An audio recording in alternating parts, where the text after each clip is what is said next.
education or a better man to look after him. Anything interesting, David? Yes. We're about to get our first American fruit. Oh, Banffew's reputation spread worldwide, has it? No, not really. He's the son of an old friend of mine, Julia Derbyshire. Well, Julia Sprockman. She married a rich Yank and went to live in America. Oh, I see. I've thought about her in years. You sure she's an old friend, not an old flame? Well, a bit of both, actually. Bully for you. There is a particular reason, too, why I'm sending him over now. But if things work out right, I'll never need to tell you what it is. He's very American, of course, but somehow I know you'll take to each other. Not quite what you're used to in America, I should think. It's a very old school. I think it's swell, sir. And do you think you're going to like it here, Charles? I guess I will, sir. Mom talked about this place so much. Well, I'm afraid that in one or two subjects we're going to have to start you off with the younger boys. But in others, you'll have quite a lot to teach us. Captain of the junior debating team, I hear. Yes, sir. We won the state trophy. Your mother was never at a loss for words, either. No, sir. I guess I get that from her. Well, you can expect a bit of ribbing at first about accents and so on. But I have a feeling that won't bother you too much. No, sir. I reckon I can give as good as I get. I'm sure you can. Well, come along. Let's see about settling you into your new house and meeting some of your new friends, eh?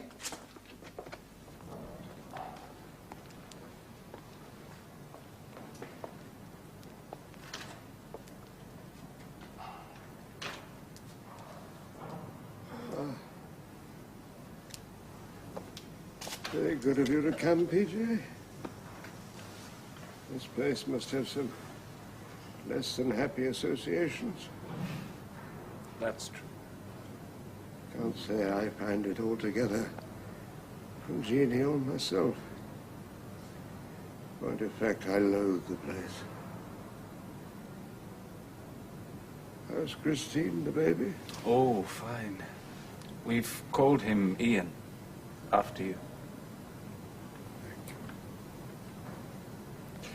Chris can't wait to get back to work. If I know her, she'll be back in the classroom in a couple of months. I almost envy her, you know. Yes, well, I dare say you'll be out of here and back with us before too long. My dear chap, don't let us pretend to each other. You know I'm dying, and so do I.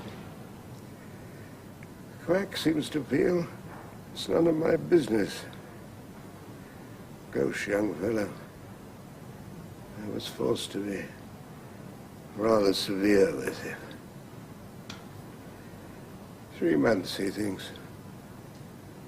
If there's going to be a war, I won't be here to see it, thank God. I'm sorry. Oh, I'm not.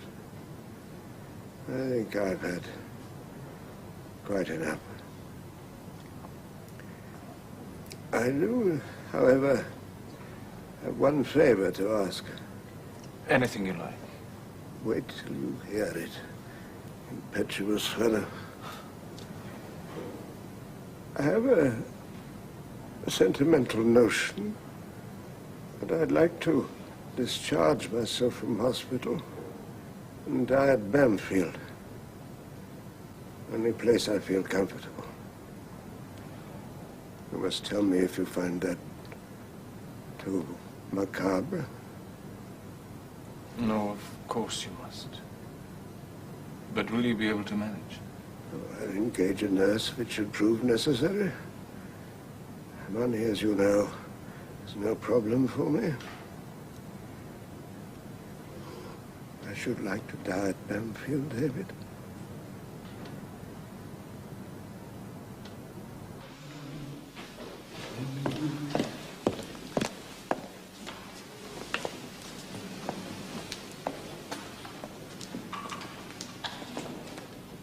What's going on today, Brutus? Why isn't anybody talking? I don't know what you mean, Caesar. Now! Kill him!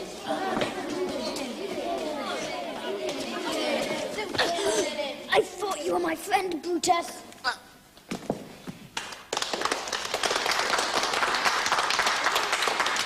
All right, fine. Very good concentration, all of you. Now just have a word with the person next to you. Any ideas about what might happen next, all right? Like it? I'm very impressed. But what is it? David, you are slow. It's Julius Caesar. Julius Caesar at 10 years old? Not the actual play, of course. I tell them the plot. They interpret it in their own way. Then when they come to read it, it'll mean something to them. I hope you're finding time to bring up our son in between classes. He's very happy with Mrs. Clark. You know, she adores him. You have to fight to get a look in sometimes. Don't worry, David. Ian's very important to me. So's my work.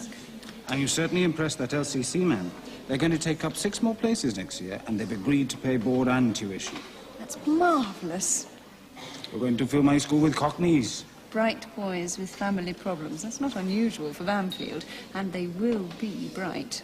They'll be there in your scholarship class in a few years' time. I look forward to it. All right. You must have some good ideas by now.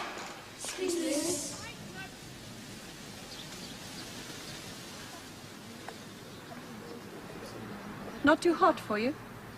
By no means.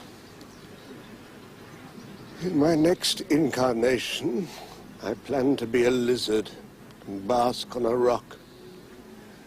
I seem to have spent several lifetimes in cold classrooms and drafty corridors.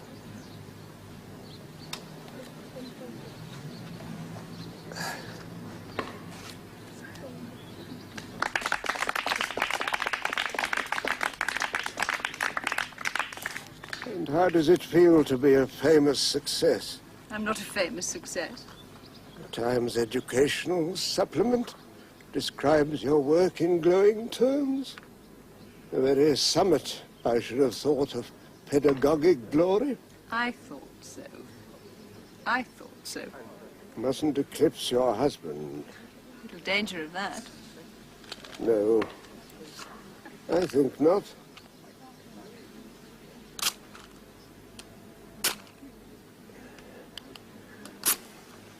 Look, I must go. I've got some new parents coming. I'll come back and collect you. You must come for tea, all right? That would be delightful. Have you everything you want? Indeed I have. Indeed I have. Cricket is such a magnificently boring game.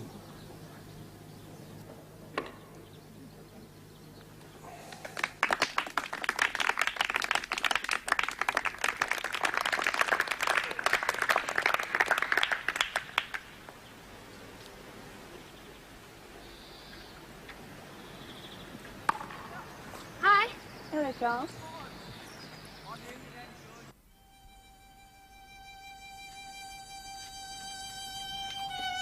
Well, David, it happened the way I thought it might. I was in here just over a year ago for cancer, and they thought they'd caught it in time. But they were wrong. I've arranged with my attorney to notify you as soon as it happens. And I'm afraid that you'll be saddled with the job of telling Charles.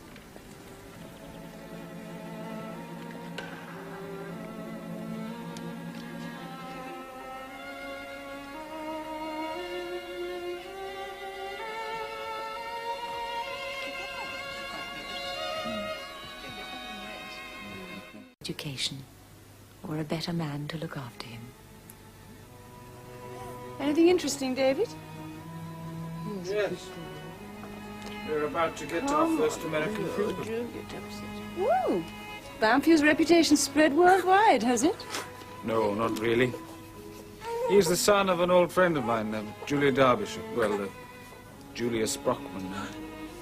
She married a rich Yank and went to live in America. Oh, I see. Thought about her in years. You sure she's an old friend, not an old flame? Well, a bit of both, actually. Bully for you. There is a particular reason, too, why I'm sending him over now. But if things work out right, I'll never need to tell you what it is. He's very American, of course, but somehow I know you'll take to each other.